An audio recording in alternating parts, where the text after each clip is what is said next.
I should have known something was wrong the night I found the shoebox. Anna always warned me never to go into the crawl space above the garage.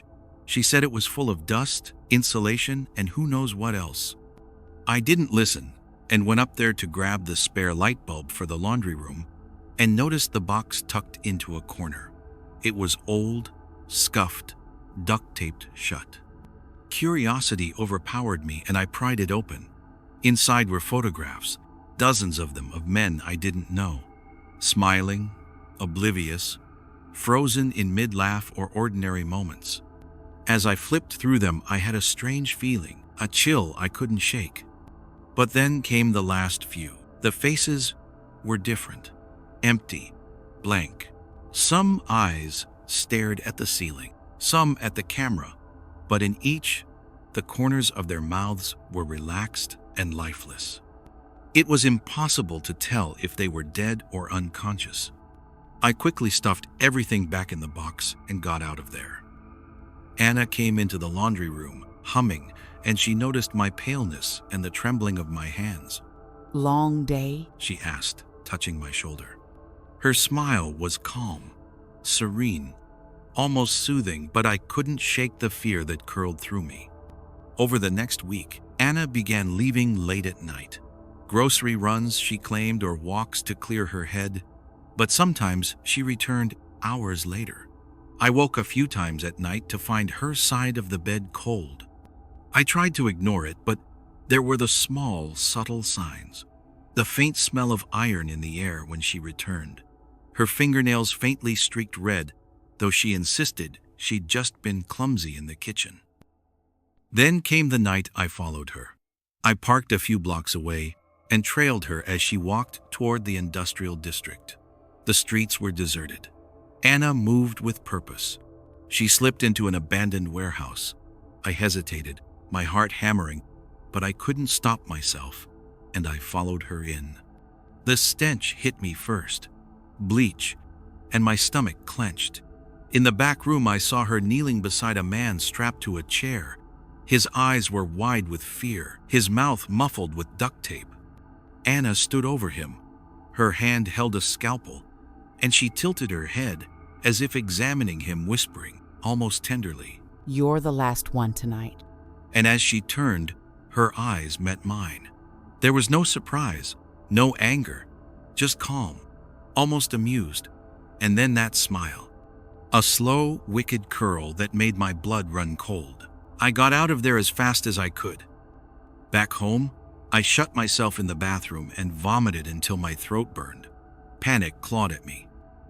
I thought about leaving, but I knew it was pointless. The next day, I tried to act normal. I kissed her cheek, asked about her day, laughed at jokes, but the fear was a shadow over me. Every creak in the house made my pulse spike. I could hear her footsteps upstairs, downstairs, always moving, always watching. In reflections, I would catch her just staring at me, her face calm, almost loving, but her eyes horribly empty. Tonight, as I sit in the living room, she is in the kitchen. The soft click of her heels echoes through the house. She hums, a gentle tune that makes my skin crawl, and my pulse slams against my ribs. Anna enters, her dress spotless, her hair perfect. Nothing in her hands, yet I know the knife is ready. Her eyes shine with that same eerie calm she had in the warehouse, the same predator's serenity. "You shouldn't have followed me," she says, soft, almost affectionate, and I can feel myself frozen to the spot. She moves closer, resting her hands on my shoulders. Warm, firm, loving, almost. I try to pull away, but the blade is already beneath my ribs. The cold spreads, instantly shocking me into immobility. She twists it slowly, deliberately, expertly, as if she's done this 1,000 times before. My vision narrows to her face, serene, unyielding. Her lips brush my ear as she murmurs, "Good night, sweetheart." I feel the room tilt as my body shuts down. Anna hums as if nothing has happened, as if the world is perfectly normal, and I see her reach for the camera.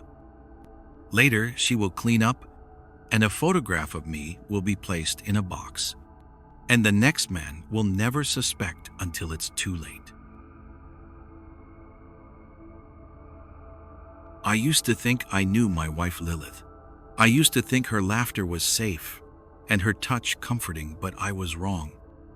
The first sign was subtle, almost laughable in hindsight. She never really slept. I'd wake in the morning, groggy and disoriented, and she would already be awake, standing at the window, staring into the street, as though she had been waiting there for hours. One morning, her eyes reflected nothing but darkness, and when she turned to me, smiling, I realized with horror that I didn't recognize her at all. Then came the shadows. At first, I blamed the streetlights, the flickering bulbs, my imagination. But the shadows moved against the flow of light. They followed her steps with a speed and fluidity that no human could match. At night, the walls seemed to pulse, as if the house itself breathed with her presence. My heart would hammer, my skin crawling, and I would try to tell myself it was normal, but I knew it wasn't. The first time she smiled at me in the dark, I froze. It wasn't a smile of affection. It was terrifying, too wide, and the darkness in her eyes stretched too far.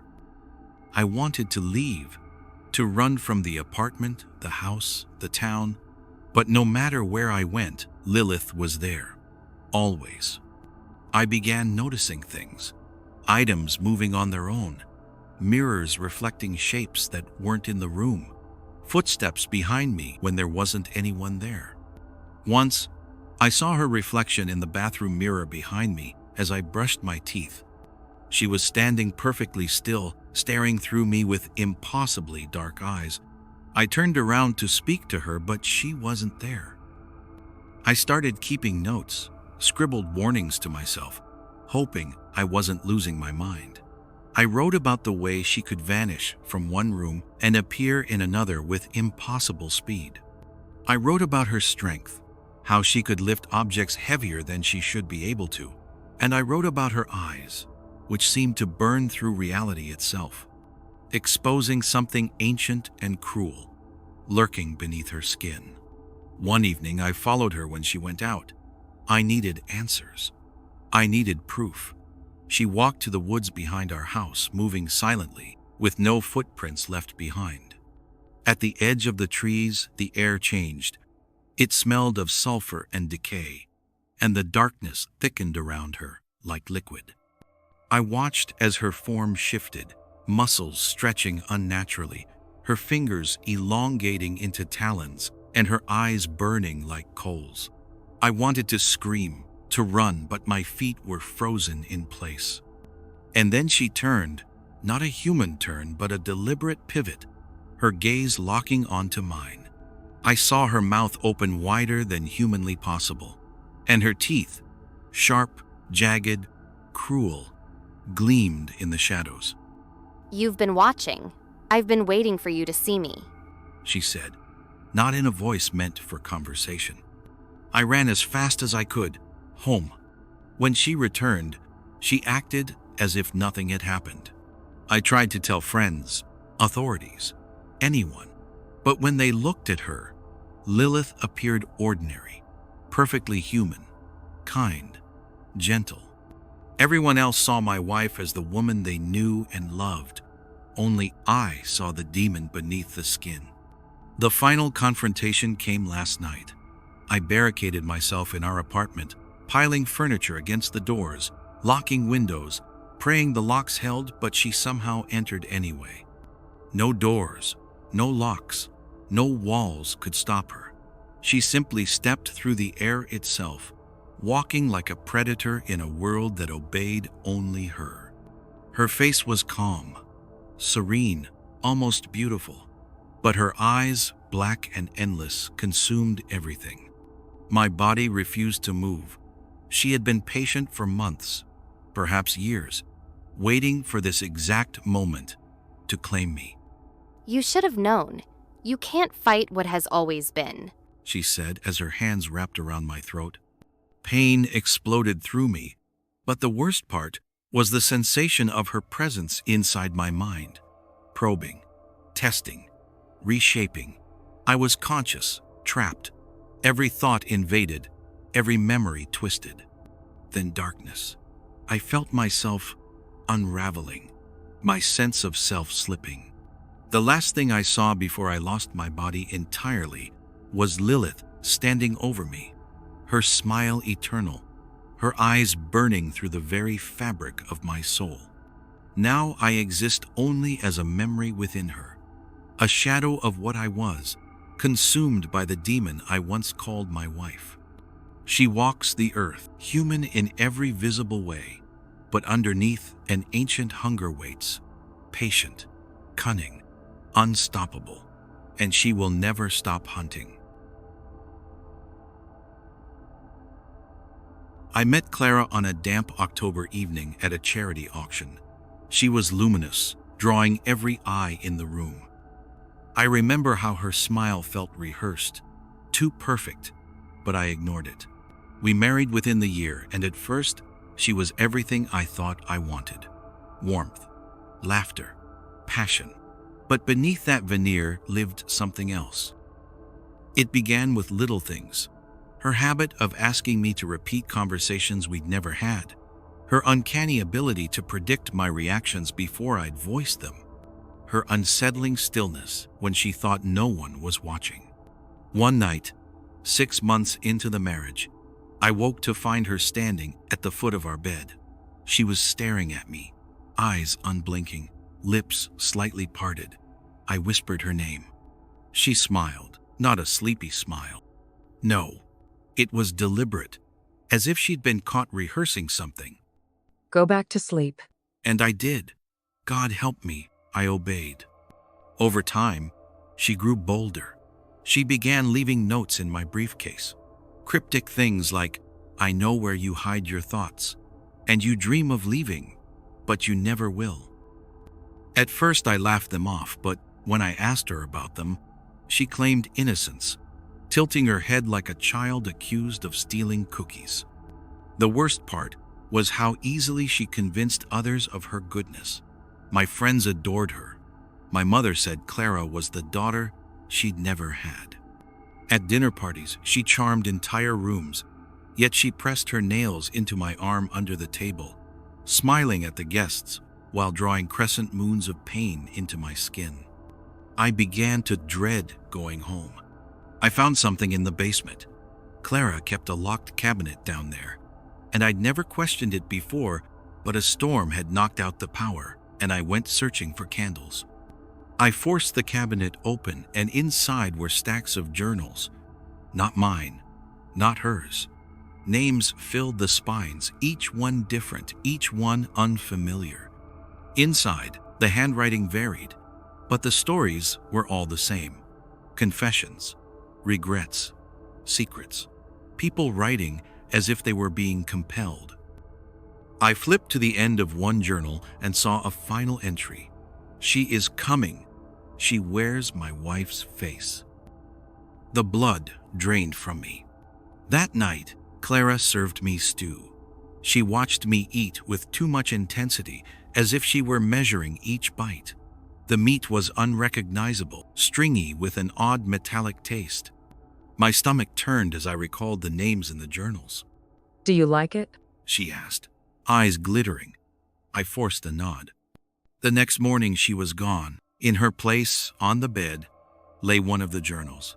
This one bore my name, my handwriting, my secrets, scrawled across the pages in looping black ink. I flipped through in horror. Every thought I'd never dared to voice, every guilty memory I'd buried, it was all there. And at the end, an unfinished sentence. I cannot escape Clara because... My hands shook. I hadn't written this, but the pen lay on my nightstand. I tried leaving that week. I packed a bag, waited until she was out, and drove. But no matter which road I took, I found myself back at our driveway. I drove for 3 hours only to arrive at the same stop sign half a mile from home. I parked the car and screamed until my throat bled. When I finally staggered inside, she was waiting. She didn't scold. She didn't rage. She simply kissed my cheek and whispered, Hi, honey.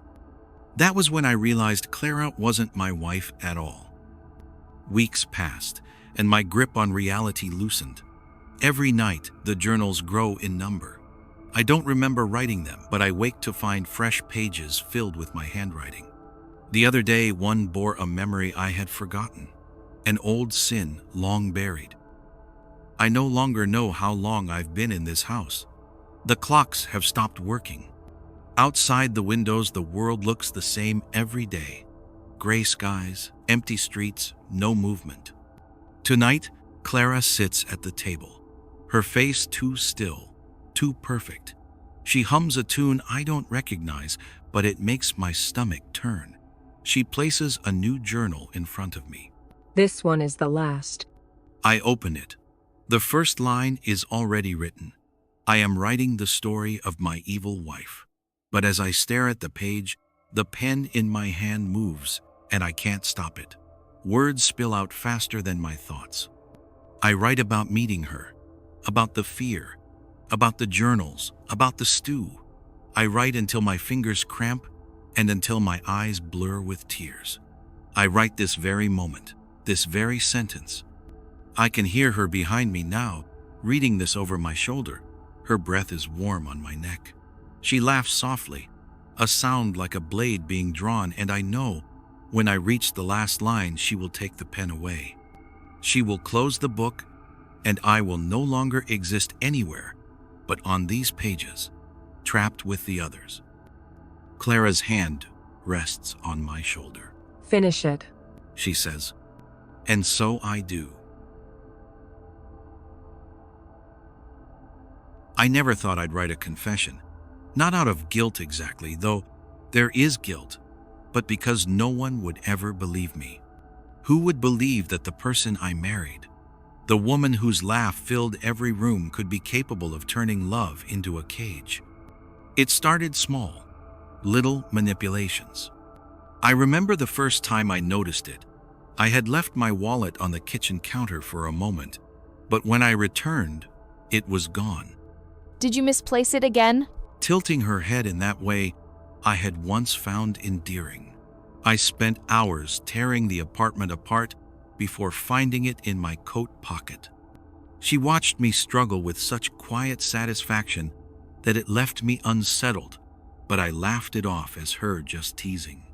Then came the sleep disruptions. At first it was subtle, soft whispers in the middle of the night, or the faint creak of footsteps outside our bedroom door, but she denied everything, her blue eyes wide, innocent, as if I had imagined it all. The lack of sleep took its toll on me, and I began seeing shadows in corners, hearing murmurs I couldn't place. She seemed almost energized by my exhaustion. I started keeping a journal to maintain some grip on reality. Every odd occurrence, every minor disappearance of keys, wallet, or documents went in there. Every evening I wrote about the fear gnawing at me, and every morning I would find the journal moved, open to pages with her pen scrawled across mine. Are you sure you remember correctly?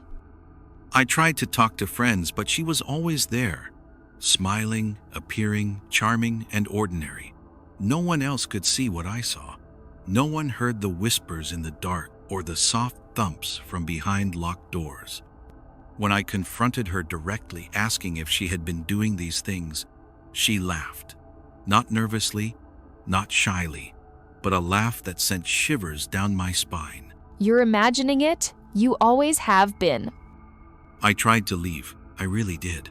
I packed a bag, but by the time I came to leave, I found my passport and wallet had gone. My keys were back dangling on the key hook inside the apartment. She was in the kitchen, preparing dinner. Where were you going to go? There was no anger in her voice, only curiosity. A predator measuring its prey. I stopped trying to leave after that. There was no escape. Every room felt like her eyes were on me, even when she wasn't there. Mirrors seemed to twist her reflection slightly behind me, and her lips curled just so when I blinked. Friends began to avoid me, citing my strange behavior. I couldn't tell them why I was afraid. They would laugh, and I would smile, hiding the panic behind the mask of a normal husband. I started noticing other changes in myself. My own thoughts began to feel alien, as if she had planted them, suggesting ideas I would then follow out of confusion. I had convinced myself of things I had never done, convinced myself to feel emotions I had never felt, and she thrived on it. She thrived on me becoming something I no longer recognized, a man slowly eroded by someone who should have been his partner. Last night, as we were getting ready for bed, she came out of the bathroom, not as she was, but as something monstrous. Her face split in half, her eyes empty, staring directly at me, and she spoke. You belong to me now, and no one else. I recoiled in shock, gasping, realizing the horror of my situation before I blacked out. This morning, she placed a cup of coffee on the bedside table for me, steaming, and she smiled, as if nothing had happened. I am trapped in a house that feels smaller each day, in a life that feels like someone else's design. I catch glimpses of her in the shadows, hear her whispers in the hum of the refrigerator, in the wind rattling the blinds. I am no longer sure where I end and she begins. The fear is no longer fear. It is existence. I know now that there is no running. Every attempt is anticipated, every plan dismantled before it begins. I have begun to understand her, not in love, not in intimacy, but in the cold calculation of someone who knows the vulnerabilities of the human mind and feeds on them. She smiles while I decay. She talks while I shrink. I hear her footsteps on the stairs. She hums a tune I don't recognize, though I swear it follows the rhythm of my heartbeat. My pen hovers over this page, my hand trembling, and I know she is watching me write, watching me crumble. And yet, even now, I cannot stop, because in writing it down, I am hoping, foolishly, that I am still real, that somewhere in this house, in this life, I am still me. But she is always there, smiling, waiting.